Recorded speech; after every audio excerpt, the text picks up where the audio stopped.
గర్భవ్యామోహము. మునీంద్రులు చదువుతూ ఉన్నటువంటి గ్రంథాన్ని పక్కన పెట్టి మెల్లిగా ఆమె దగ్గరకు వచ్చి నిలబడి ఉత్తరీయం యొక్క అంచుతో ఆవిడ కన్నీళ్లు తుడిచారు. ఆమెకు దుఃఖం మళ్లీ పొంగుకొచ్చింది. మునీంద్రులు ఆమె వంక గంభీరంగా చూశారు. కళ్యాణి, నీ వంటి తాపసినే ఇంత ఉర్రూతలు ఊగిస్తూ ఉన్నది అంటే గర్భ వ్యామోహము అనేది ఎంత బలీయమైనదో తెలుస్తూ ఉన్నది. తపశ్చర్యలకు ఇది తగదు కళ్యాణి, ఇది తగదు. వారు తమ కమండలంలో ఉన్నటువంటి ఉదకాన్ని ఆవిడ చేతుల్లో పోశారు. ఆవిడ ఆచమనం చేసి కళ్ళు తుడుచుకుంది. మునీంద్రుల యొక్క ఓదార్పు ఆ తల్లికి తృప్తినివ్వలేదు. కాని ఆనాటి నుంచి ఆమెను ఒక పదం మాత్రం వెంటాడి పీడిస్తోంది. గర్భవ్యామోహం, గర్భవ్యామోహం. తన ఈ వాత్సల్య సాగరాన్ని గర్భవ్యామోహము అని అనటం ఆమెకు బాగుండలేదు. కాని ఎంత ఆలోచించినా ఇది వ్యామోహం కాదు అని అనటానికి ఒక్క హేతువైనా దొరకటం లేదు. ఆలోచించి ఆలోచించి ఆమె మనస్సు బరువైపోతోంది. నెల రోజుల్లో ఆమె చిక్కి సగమైపోయింది. గుండెలు ఎండి కళ్ళు గుంటలబడి చెక్కిళ్లు వేలాడి ఆమెను వార్ధక్యం హఠాత్తుగా ఆవేశించినట్లయింది. పిల్లలిద్దరూ ఇల్లు విడిచిపెట్టి వెళ్లిన దగ్గర నుంచి ఆ తల్లి పంచప్రాణాలు దత్తస్వామి మీదే కేంద్రీకృతమైనాయి. ఆమె ఆశలు ఆలోచనలు కూడా అతని మీదే నిలబడి ఉన్నాయి. అతను లేకపోతే ఒక్క నిమిషమైనా సరే గడవటం ఆ తల్లికి ప్రాణాంతకంగా ఉంది. ఆ పిల్లవాడిని బతిమాలి బతిమాలి కళ్ళనీళ్లు పెట్టుకుని ఎలాగోలా అతని ఇల్లు దాటకుండా కట్టడి చేస్తోంది. ఆ చిట్టి తండ్రి త్రిమూర్తుల యొక్క అంశతో జన్మించినటువంటి వాడు. అయినా మానవుడై పుట్టాడు కాబట్టి సాధన చేయాలి. వీణ్ణి సరిగా తీర్చిదిద్దితే లోకోత్తరుడైనటువంటి మహాతపస్వి అవుతాడు. తన జన్మకు అప్పుడే సార్థకత అనేది ఏర్పడుతుంది. ఆమెకి ఈ మధ్యన ఎప్పుడూ ఇదే చింత. ఆ పిల్లవాడి పెంపకం విషయంలో ఆ తల్లి ఎంత ఆతృత పడుతూ ఉన్నదో మునీంద్రులు అంత అశ్రద్ధ చేస్తూ ఉన్నారు. ఆయన వాడి సంగతి అస్సలు పట్టించుకోవటమే లేదు. దానికి తగ్గట్టే వారికి మధ్య ఏవేవో పనులు తగిలి సుదీర్ఘ ప్రవాసాలు చేయవలసి వస్తూ ఉన్నది. తరచుగా ఋషి చక్రవర్తి చేసేవంటి యాగాలకు వెళుతూ ఉన్నారు. వివిధ బ్రహ్మర్షులు ఆహ్వానించక వాళ్ళ ఆశ్రమాలకు పోయేస్తూ ఉన్నారు. సొంతాశ్రమంలో ఉన్నటువంటి సమయాల్లో వారికి తమ శిష్యులను పర్యవేక్షించుకోవటంలో తలమునకలుగా ఉంది. ఇంకా వారు ఈ బాలుణ్ణి ఏం చూడగలుగుతారు? పోనీ ఎవరి దగ్గరైనా చదువుకు పెట్టరాదా అని తల్లి లోపల అనుకుంటూ ఉంటుంది. పిల్లవాడిని ఇంట్లో ఉంచుకోవటం రాను రాను కష్టమవుతోంది. ఈడొస్తున్నవాణ్ణి ఏ వ్యాపకమూ లేకుండా, ఆడుకునేవాళ్లు కూడా లేకుండా ఇంట్లో నొక్కి పట్టడం ఎలా జరుగుతుంది? వాడేమో బిక్కమొహం పెట్టుకోవటం, అది చూసి ఆమెమో కష్టపడటం. అవురా, వీడు త్రిమూర్త్యాత్మకుడు, మరి వీడికింత ఆటలు పిచ్చేమిటి? ఆలోచించగా ఆ తల్లికి ఒక్కటే సమాధానం దొరుకుతోంది. ఎవడైతే ఏమిటి, వీడు బాలుడు. చిన్నపిల్లల లక్షణాలన్నీ కూడా వీళ్ళో ఉన్నాయి. కాబట్టి నేను వీణ్ణి బాలుళ్లాగానే చూసి శ్రద్ధగా పెంచాలి. ఈ సమాధానం ఆమెకు తృప్తికరంగా లేదు. పోనీ అంటే ఇంకోటి ఏమీ తోచడం లేదు. సరే, ఏమైతే అదే కానిమ్మని ఆటల కోసం వాణ్ణి కొంచెం వదలటం మొదలెట్టింది.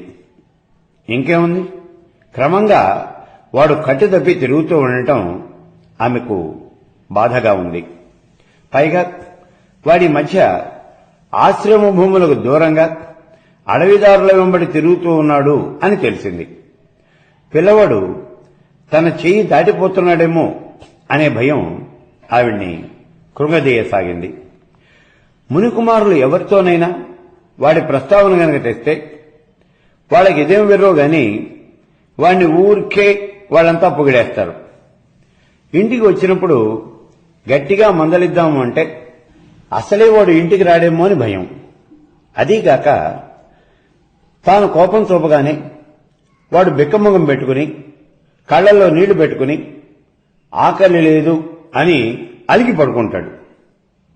ఆ తల్లికి ఏ రకంగానూ పాలుపోకుండా ఉంది. ఎన్నింటినైనా సహించింది గాని ఈ మధ్య కొత్తగా వచ్చినటువంటి వార్తను విని సహించటం ఆమెకు చాలా దుర్భరంగా ఉంది. ఎక్కడి నుంచి తెచ్చాడో గాని తన కొడుకు 4 కుక్కల్ని తెచ్చి తను వాటితో ఏకమై అడవిదారుల్లో పరుగులాటలు ఆడుతూ ఉన్నట్ట.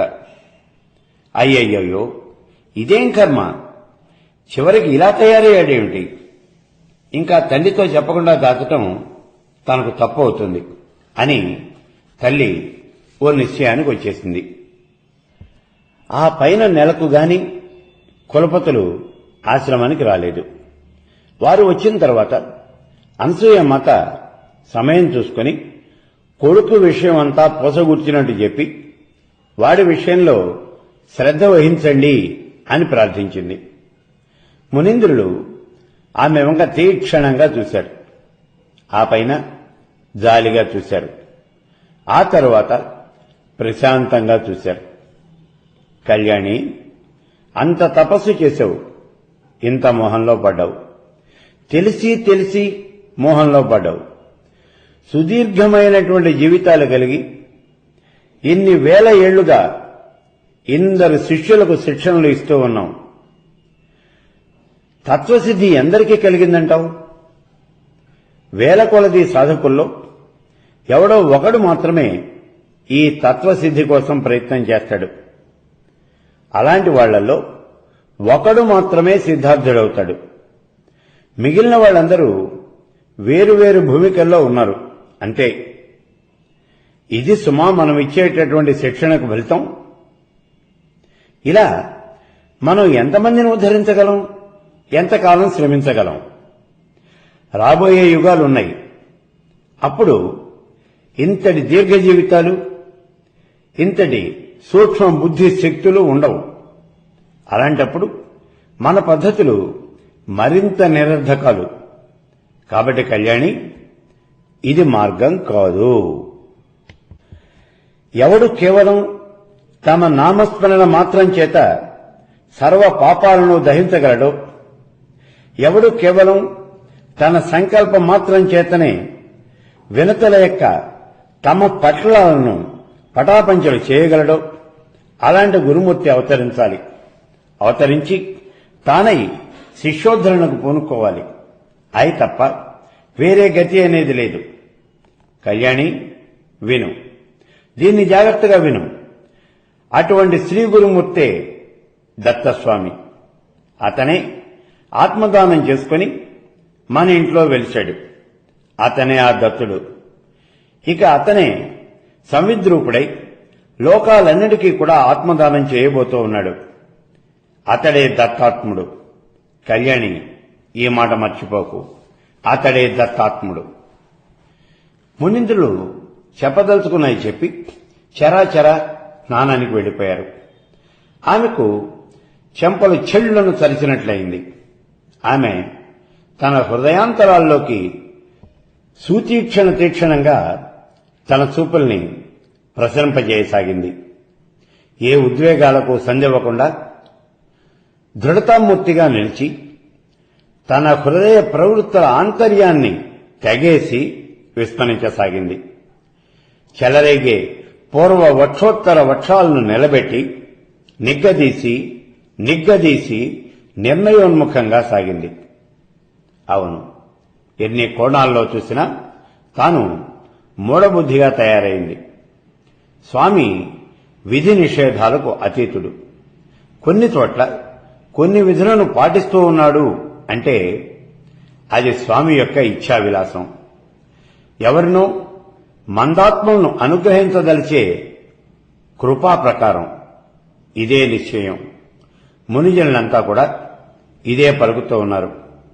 కులపతులు కూడా ఇదే చెబుతూ ఉన్నారు. పూర్వ వృత్తాంతం అంతా కూడా దీన్నే నిరూపిస్తూ ఉంది. ఇంకా సందేహము అనేది లేదు. ఆమె ఓ నిశ్చయానికి వచ్చింది. ఆమెకు మనసు కొంచెం తేలిక పడినట్లయింది.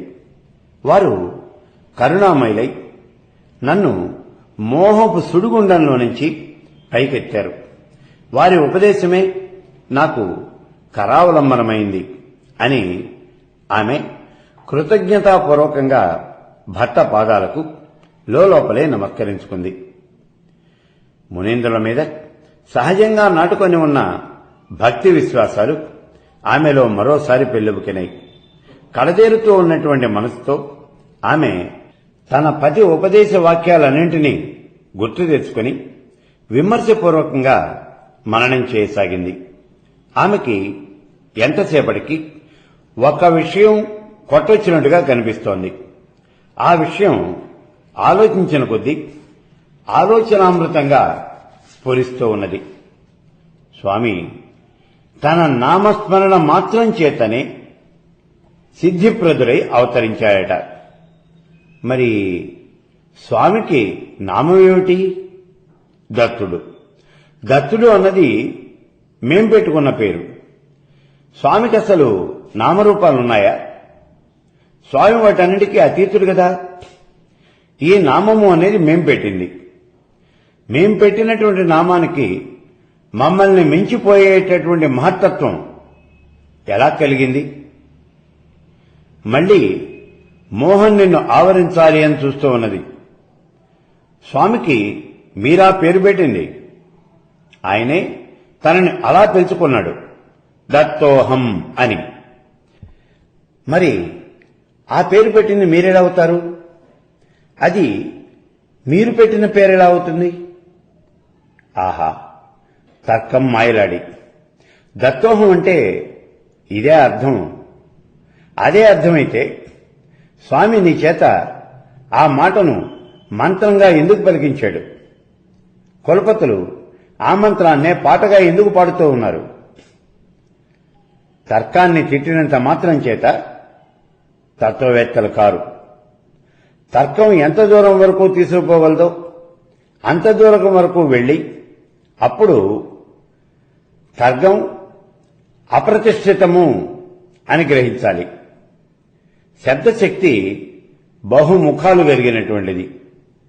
చతురుడైనటువంటి వైణికుడు లోహతంతులను మీటి అమృతం కురిపించగలడు. సమర్థునైనటువంటి కవి ఒకే వాక్యంలో అనేక విధాలైనటువంటి అర్ధఛాయలను ఇమర్చగలడు. శృతి వాక్యాలకు బహుళార్థాలు ఉన్నాయి అని కదా బ్రహ్మవాదుల యొక్క వాదం. అవును, ఆ పేరు స్వామి స్వయంగా ధరించిందే. ఆ వాక్యానికి అది ఒక అర్థం. మరి ఆ వాక్యాన్ని నా చేత ఉచ్చరింపజేశాడు అంటే ఆ వాక్యానికి ఆ అర్థం కుదరదు. వేరే అర్థం ఉన్నది. అది ఏమై ఉండొచ్చు? నువ్వు ఇదివరకే కొంత విమర్శించావు. బ్రహ్మవాదుల యొక్క తత్వగోష్ఠులు అనేకం సావధానంగా విని ఉన్నావు. రెండింటినీ సమన్వయం చేసుకోకూడదా? అది అంత సులభంగా లేదు. దత్తుడు అనగా ఇది కాదు ఇది కాదు అని చెప్పటం కుదురుతోందే గాని ఏది అవునో చెప్పడానికి ఏ గోష్ఠులు ఏ చర్చలు అక్కడికి వస్తూ ఉన్నట్టుగా లేదు. అక్కడికి రాకపోవటం ఏమిటి? నిశ్చితంగా అమ్మా అన్న చిన్న అరుపుతో ఆమె అంతరంగంలో సాగుతూ ఉన్నటువంటి ఈ తర్క సంభాషణ పరంపరలు ఒక్కసారిగా చెదిరిపోయినాయి. కొంచెం విసుగ్గా ఆమె ఆలోచనాలోకం నుంచి కిందికి దిగేసరికి ఎదురుగా బాలదత్తుడు నుంచొని ఉన్నాడు. ఎక్కడి నుంచో పరుగు పరుగున వస్తూ ఉన్నాడు. సూటిగా అగ్నిహోత్రశాలలోకి వెళ్ళాడు. తలుపు చాటు నుంచి, అమ్మా, వాసకుడు వస్తూ ఉన్నాడు, లేనని చెప్పు అని రహస్యం చెప్పినట్టుగా చెప్పాడు. అసత్యమా? తల్లి ముక్కును వేలేసుకుంది. చెప్పవా? అయితే నేనే చెప్పుకుంటాలే. బాలదత్తుడు మూతి ముడిచాడు. అంతలోనే వాసకుడు ఎగరొప్పులు రొప్పుకుంటూ రానే వచ్చాడు. వాడు ఆశ్రమంలో ఉండే విద్యార్థుల్లో ఒకడు. దత్తునీయుడువాడే. అనసూయామాత దగ్గర చాలా చనువు ఉన్నటువంటి వాడు. అవ్వా, దత్తస్వామిటి వచ్చాడా లేదా? ఎటుపోయాడో చెప్పవా? వాడు చుట్టూ కలే చూస్తూ అడిగాడు. స్వామే, ఏరా పేరు మార్చావు? నేను మార్చడమేమిటి? పెద్దవాళ్ళందరూ అలాగే పిలుస్తూ ఉన్నారు. అది సరే గాని స్వామి ఎక్కడున్నాడో చెప్పు అడిగాడు ఆ బాలకుడు. వాడు ఇంట్లోకి నడుస్తూ ఉన్నాడు. లోపలన్నటువంటి బాలదత్తుడు, మా దత్తుడు ఇటువైపు రాలేదురా అని ఆడగొంతుతో అరిచాడు. అనసూయమాత పక్కున నవ్వింది. వాసకుడు ఓ అంటూ ఓ అరుపరిచి మహోత్సాహంగా అగ్నిహోత్రశాలలోకి పరిగెత్తాడు. మరో నిమిషంలో బాలమిత్రులిద్దరూ ఒకరినొకరు పెనవేసుకుని పకాపకా నవ్వుకుంటూ బయటకు వచ్చారు. అనసూయమాత కూడా వాత్సల్యావేశంలో ఇద్దరినీ కలిపి కవలించుకుంది. వాళ్లకు ఆమె ఒడిలో నిలిచేటందుకు నిలకడానేది ఎక్కడుంది? అంతలోనే మళ్లీ తుర్రుమన్నారు. అనసూయమాత చాలాసేపటి వరకు ఈ ఘట్టాన్ని తలుచుకుని మురిసిపోయింది. ఆలోచన సందర్భంలో బాలదత్తుడి చిన్ననాటి బాల్య చేష్టలన్నీ కూడా వరుసగా గుర్తు వచ్చి ఆమె మనసుకు చాలా ఆనందం అనిపించింది.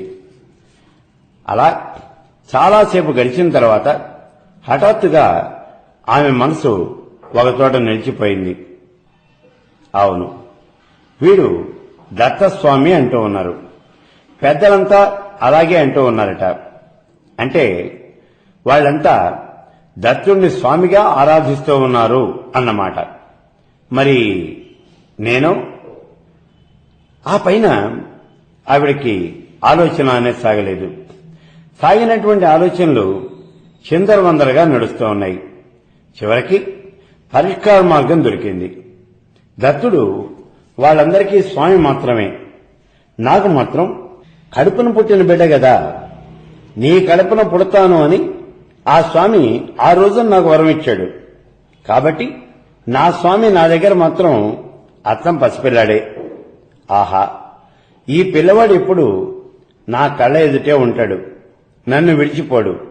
అందరూ దత్తస్వామి అంటే అన్నీ, నాకు మాత్రం అతడు దత్తుడే.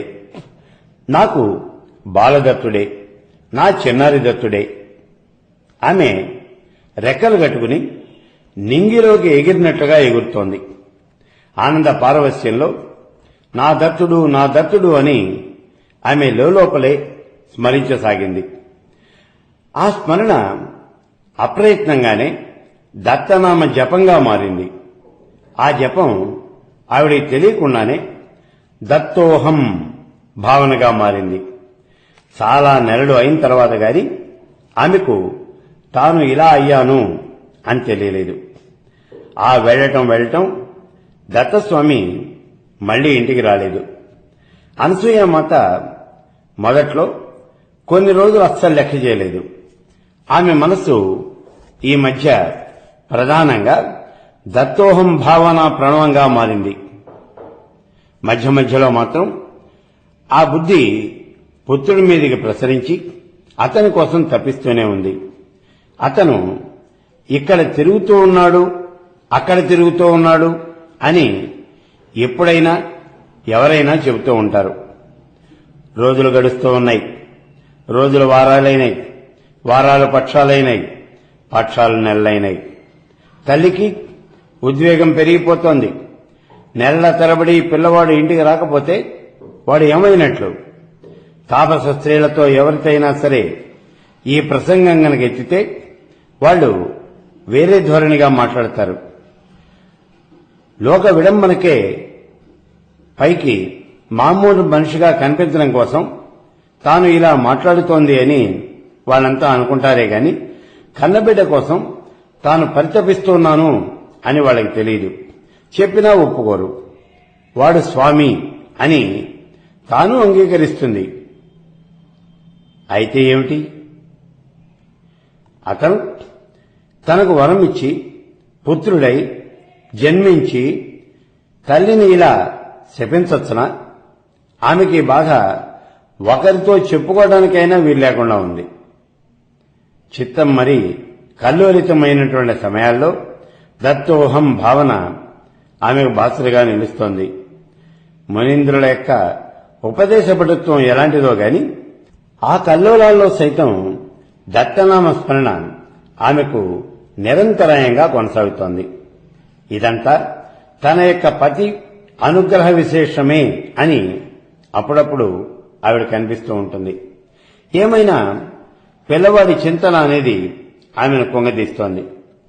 ఇక ఈ విషయం భర్తతో మనవి చేయక తప్పదు అని ఆమె ఆలోచించడం మొదలెట్టింది. కానీ జంకుతూ ఉన్నది. అలా అనుకుంటూ ఉండగానే ఒక రోజున హఠాత్తుగా మిట్ట మధ్యాహ్నం సమయంలో చీకట్లు కమ్మేసినాయి. ఆనాడు సూర్యగ్రహణం ఏం లేదు. అదీగాక సూర్యగ్రహ గోళం వెలవెలబోతూ సాలిగుడ్డులాగా ఆకాశంలో కనబడుతూనే ఉంది. దానికి ఏ మాత్రము కూడా వెలుగు అనేది లేదు. ఈ ఉపద్రవాలు చూసి ప్రాణికోట్లన్నీ గడా గడా వణికిపోతూ ఉన్నాయి. మునిజనులు నివ్వెరపడి చూడసాగారు. సూర్యుడికేదో ఉపద్రవం సంభవించింది, ఇక చంద్రకాంతే లోకాలకు దిక్కు అని వాళ్ళంతా కూడా పలకసాగారు. కానీ ఆ ఆశ కూడా వారికి అనతి కాలంలోనే అడుగంటిపోయింది. పగటి సమయం గడిచి చంద్రుడు ఉదయించవలసినటువంటి సమయం వచ్చేసరికి ఆకాశంలో కాలినటువంటి పిడక వంటి వస్తువు ఒకటి ఉదయించింది. మునిజనులు ఆ వస్తువును చూసి హాహాకారాలు చేశారు. అనసూయమ్మతకు ప్రాణం కడబట్టినట్టయింది. అత్రిమునీంద్రులు మాత్రం నిశ్చలంగా తమ యొక్క తపస్సు కొనసాగిస్తూ ఉన్నారు. మునిజనులకు ఈ పరిస్థితి అంతా అంతుబట్టకుండా ఉంది. మళ్లీ ఏ పతివ్రత శాపమో ఇంత పని చేయించిందేమో అని వాళ్ళు భయపడుతూ ఉన్నారు. కానీ ఈ మాట గోళాల గతి ఆగలేదు. తేజస్సు మాత్రమే నశించింది. ఇదేమిటి? ఇక కులపతులే శరణము అని వాళ్ళంతా ఆయన చరణాల మీద పడిపోయారు. ఇంతలో పాహి మునీంద్ర పాహిమాం పాహి పాహి అంటూ ఆక్రందన ధ్వనులు వినిపించినాయి. మునియన్లు నివ్వెరపోతూ అటువైపు చూసేసరికి మహేంద్ర పురస్కృతులై దేవతలు పరుగు పరుగున ఇటువైపు వస్తూ ఉన్నారు. వాళ్ళందరి ఒళ్ళు నెత్తురు చారికలతో నిండి ఉన్నది. అందరూ కవచ శిరస్త్రాణ ధారులై ఉన్నారు. కొందరి కవచాలు పగిలిపోయి ఉన్నాయి, కొందరి శిరస్త్రాణాలు వేలినాయి, కొందరి అమ్ముల పొదలు తునిగి ఉన్నాయి. మొత్తం మీద వాళ్ళంతా ఏదో భయంకరమైనటువంటి యుద్ధం నుంచి పారిపోయి ఇటు వస్తూ ఉన్నట్లుగా అనిపిస్తోంది. అందరి మొహాల్లోనూ దీనత అనేది తాండవిస్తోంది. అందరి చేతులు ఔదలకు తగిలి ఉన్నాయి. కొందరు పాహి ప్రభో అని అరుస్తూ ఉన్నారు. కొందరు త్వమేవ శరణం మమ అని మొరబెడుతూ ఉన్నారు. కొందరు పుత్రాస్తే వయం అని గోలబెడుతూ ఉన్నారు. నిమిషాల్లో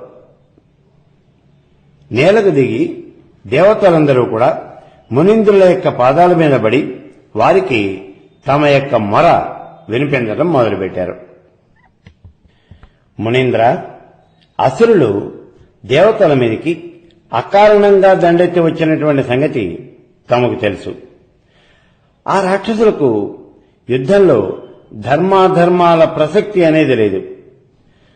హఠాత్తుగా మీదబడినటువంటి ఈ విపత్తులో మా సైన్యాలకు ఈ అధర్మ యుద్ధ ప్రక్రియలను తట్టుకోవటం కష్టసాధ్యంగా ఉంది. ఇలాంటి తరుణంలో ఆ పాపులు అయ్యయ్యో ఇదేం దైవయోగమో గాని అఖిలలోక బాంధవుడైనటువంటి సూర్యభగవానుణ్ణే సర్వాంశ సంపూర్ణంగా బంధించి పారేశారు. తండ్రి, చెప్పటానికి నోరు కూడా రాకుండా ఉంది. తమ పుత్రుడైనటువంటి ఆ అమృత కిరణుణ్ణి మేం కాపాడలేకపోతూ ఉన్నాం. అతను కూడా వాళ్ల చెరకే చిక్కిపోయాడు. మునీశ్వర, ఇప్పుడు ముల్లోకాల్లోనూ కూడా తమస్సు అనేది ఆవరించింది. దానిచేత ఈ రాత్రించర్లు మరింత బలవంతులవుతూ ఉన్నారు.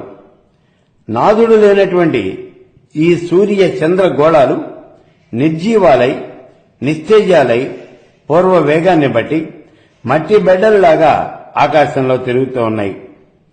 అలా ఇవి కొంతకాలం తిరిగి కర్పూర కణికల్లాగా హరించుకుపోతాయి. దాంతో గ్రహ వ్యత్యాసము అనేది ఏర్పడి మిగిలిన గోళాలు అన్నీ కూడా ఒకదానితో ఒకటి ఢీకొట్టుకుని సృష్టి అంతా చిన్నాభిన్నమై అఖండ ప్రళయము అనేది దాపురిస్తుంది.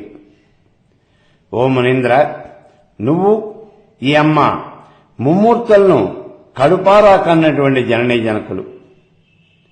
తండ్రి, చంద్రకుమారుడు ఒక్కడే కాదు, మేము కూడా నీకు పుత్రులమే. నువ్వే మాకు రక్షకుడివి. మేమంతా ఆ పాపాత్ముల చేతుల్లో నికృష్ట మరణం పొందకుండా మమ్మల్ని నువ్వే రక్షించాలి. లోకాలను అకారణ ప్రళయం ఆవరించకుండా నువ్వే రక్షించాలి. తండ్రి, సర్వత్రా నువ్వే గతి. దేవతలు అత్రి మునీంద్రుల యొక్క పాదాల మీద పడ్డారు. మునీంద్రులు ఇబ్బందిగా మొహం పెట్టి అటూ ఇటూ చూశారు. అల్లంత దూరంలో చేతులు నెత్తిన పెట్టుకుని కళ్ళనీళ్లు పెట్టుకుని దీనంగా తన వంక చూస్తూ ఉన్న అనసూయమాత వారి కంటికి కనిపించింది. దేవేశ్వర్లారా, మీరంతా తేజోమయ శరీరం కలిగినటువంటి వాళ్లు, పుణ్యస్వరూపులు, దివ్యలోక నివాసులు. నేను కేవలము చర్మదేహాన్ని ధరించినటువంటి వాణ్ణి, మానవ మాత్రుణ్ణి. ఆకలి గుడిసెలో తల దాచుకునేవాణ్ణి. నేనేం చేయగలను? మునీంద్రుల మొహంలో బేలతనం ఉట్టిపడేటట్టుగా మాట్లాడుతూ ఉన్నారు. మునీంద్ర, నువ్వే ఇలా అంటే మాకింకా గతేమిటి? ప్రభో, పాహిమాం పాహి పాహి. దేవతలంతా ఒక్కసారిగా గొల్లుమన్నారు. మునీంద్రులు వాళ్లను హస్త సంజ్ఞల చేత ప్రశాంతపరిచి మెల్లగా చెబుతూ ఉన్నారు. అయ్యలారా, మీరంతా ఇలా ఉంటే నేనేం చెప్పగలను? పోనండి, నేనేం చేయాలో నాకు స్పష్టంగా చెప్పండి. ఆ మహేంద్రుడికి ఆ మాటలతో మహోత్సాహం వచ్చింది. మునీశ్వర, మీ తేజస్సుతో కొద్ది కాలం పాటు సూర్యత్వ చంద్రత్వాలను స్వీకరించి ఆ గోళాలు పూర్వంలాగానే ప్రకాశించేటట్టుగా చేయండి. చాలు. మహేంద్రుడు తటాలను ఆనేసి కూర్చున్నాడు. మునీంద్రుడు భద్రమస్తు అని ఓ చిరునవ్వు నవ్వారు. ఆ మందస్మితం ఒక వెలుగు రేఖను ప్రసరించింది అని, అది నింగిలోకి దూసుకుపోయిందని అక్కడి వాళ్ళకు కనిపించింది కూడా. చూస్తూ ఉండగానే చంద్రగోళం మహోజ్వలంగా ప్రకాశించసాగింది. దేవతల మొహాలు విప్పారినాయి. కలువలు ఆమోదం వెల్లివిరిసినాయి. లోకాలలో ప్రాణికోట్లన్నీ ఉలసిల్లినాయి. అత్రిమునీంద్రుల ప్రాంగణంలో జయజయధ్వానాలు మినుముట్టినాయి. రాత్రి గడిచింది.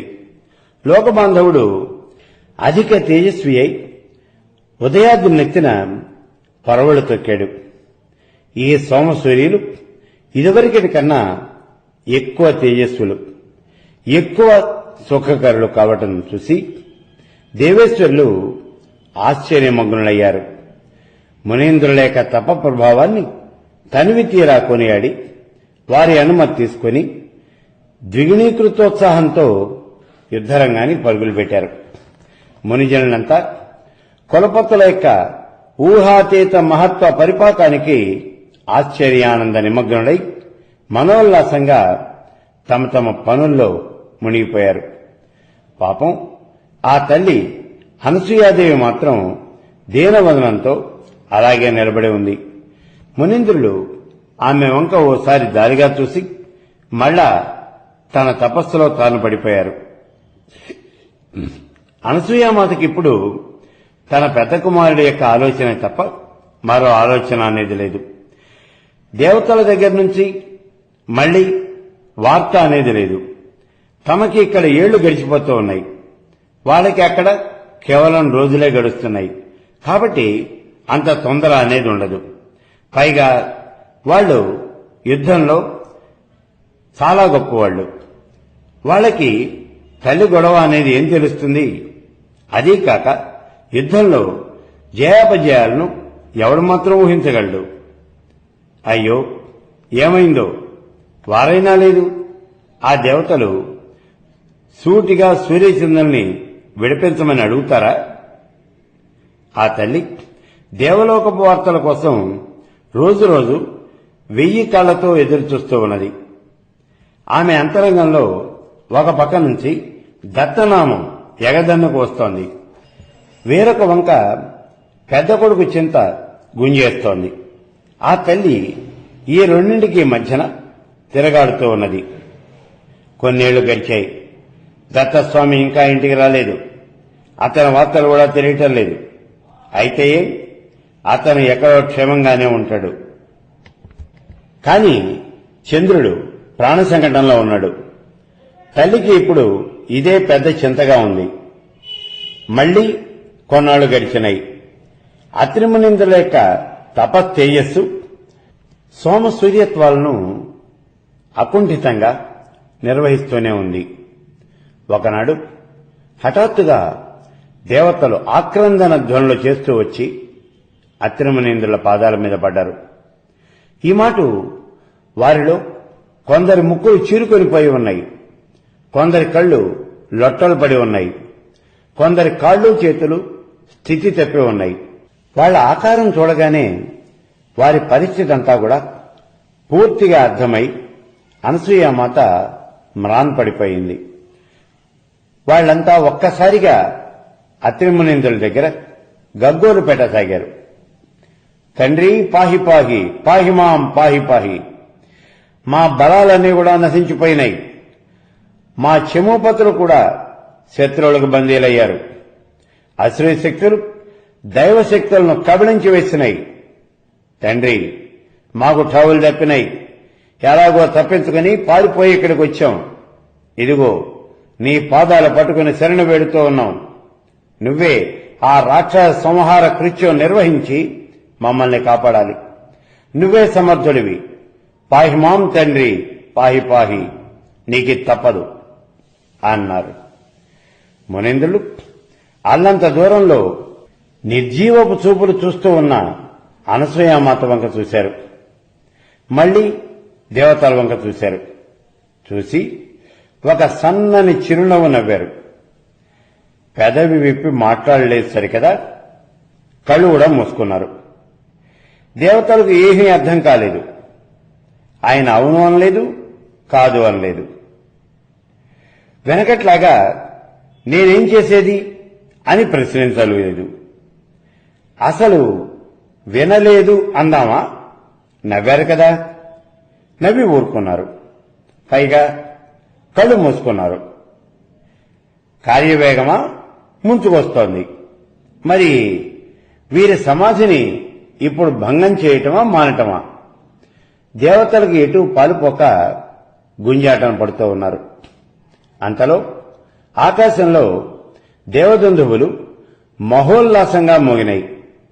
దేవతలంతా ఆశ్చర్యచకితులై చూసేటంతలో అత్రిమునీంద్రుల మీద కల్ప ప్రసూనాలు వర్షించసాగినాయి.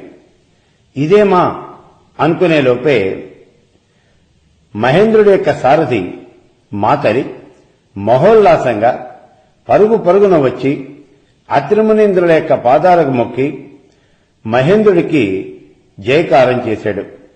ఇంతలో ఆకాశమండలంలో దేవర్షి గణాలు గుమికూడి అత్రిమునీంద్రులకు జయ జయధ్వానాలు చేయసాగినాయి. అప్పుడు మాతలి వివరిస్తూ ఉన్నాడు. స్వర్గలోకపు కోట తలుపులు ఇంకా ఒక్క నిమిషంలో పగిలిపోతాయి అని అనుకుంటూ ఉండగా అచింత్యము అప్రమేయము అయినటువంటి ఒక మహా తేజస్సు ఎక్కడి నుంచో దూసుకొచ్చింది. ఆ తేజస్సుకి కళ్ళు మిరుముట్లు గొలిపినాయి. అనిమిషులు కూడా ఒక్కసారి రెప్పలు మూసి తెరిచే లోపల రాక్షస సేనలన్నీ కూడా భస్మరాశీభూతాలై పడి ఉన్నాయి. ఈ అద్భుతమైనటువంటి దృశ్యం చూసి దేవర్షి బ్రహ్మర్షి గణాలు ఇది అత్రి మహర్షి యొక్క తపస్తేజో రేఖ అని గుర్తించి ఆశ్చర్యపరవశులయ్యారు. ఆకాశంలో దేవర్షి గణాలు ఆ మునీంద్రులను నోరారా స్తుతిస్తూ ఉన్నాయి. ఆహా మునీంద్ర, మునుపు పరమేశ్వరుడు మందస్మితంతో త్రిపురాలను దహించడం చూశాం. ఇవాళ నువ్వు మందస్మితంతో సంకుల సమరాంగణం మధ్యంలో శత్రువులను ఏరి ఏరి దహించడం చూస్తూ ఉన్నాం. మునీంద్ర, ఆనాడు మీ దంపతుల యొక్క తపస్సులో చలువ, వేడి ఈ రెండూ కూడా కలిసి ఉన్నాయి అని అబ్బురపడ్డాం. ఇవాళ నీ మందస్మితం కూడా అలాగే ఉన్నదయ్యా. అటు దేవర్షి గణాల యొక్క స్తోత్రాలు బహుముఖంగా సాగుతూ ఉన్నాయి. ఇటువైపు అనసూయామాత కళ్ళు ఆకాశంలో ఎవరి కోసమో వెతుకులాడుతూ ఉన్నాయి. అనతి కాలంలోనే ఆ చూపులు ఆనందమయాలై కళకళ్లాడినాయి. అవును మరి, ఎదురుగా సోమకుమారుడు కడిగిన ముత్యంలాగా తడతళ్లాడుతూ రివ్వు రివ్వున వస్తూ ఉన్నాడు. అతడు సూటిగా వచ్చి అనసూయామాత పాదాల మీద వాలాడు. ఆ తల్లి కొడుకుని గుండెలకు హత్తుకుని వెన్ను నిమురుతూ తనను తానే మర్చిపోయి వాత్సల్య ప్రవాహంలో మొనకలు పెట్టింది. చాలాసేపు గడిచింది. ఆ పొంగు తగ్గింది. కాని ఏదో ఉద్వేగం ఆమెను కలిచివేస్తోంది. కళ్లల్లో పొంగి వచ్చే కన్నీటి ధారలను ఎలాగో అదుముకుంటోంది. బాష్పరుద్ధ కంఠంతో చాలాసేపు ప్రయత్నించి చివరికి ఎలాగో కంఠం పెగుల్చుకుని ఒకే మాట పలికింది. నాయనా, చూశావా, నీ పెద్ద తమ్ముడు ఇంటికే రావటం లేదురా. కడుపు కొనను ఒరుసుకుంటూ వస్తూ ఉన్నటువంటి ఆ మాటలోని దీనత్వాన్ని చూసి సోమకుమారుడు గంభీరవదనుడైపోయాడు. ఆలోచించి ఆలోచించి అతను మెల్లిగా అన్నాడు. అమ్మా, స్వామి సర్వగతుడు. అతడు యోగీశ్వరేశ్వరుడు. అతన్ని ఎప్పుడు ఎందరెందరో మహాయోగులు ధ్యాన మార్గాలలో ఆహ్వానిస్తూ ఉంటారు. అమ్మా, నిన్ను విడిచిపెట్టేవాడు కాదు అతడు. అతను దయామయుడు. మాలాగా పరాధీనుడు కాదు, సర్వస్వతంత్రుడు. వీడు అదే మాట. అనసూయమాత మళ్లీ ఆ మాటే ఎత్తలేదు.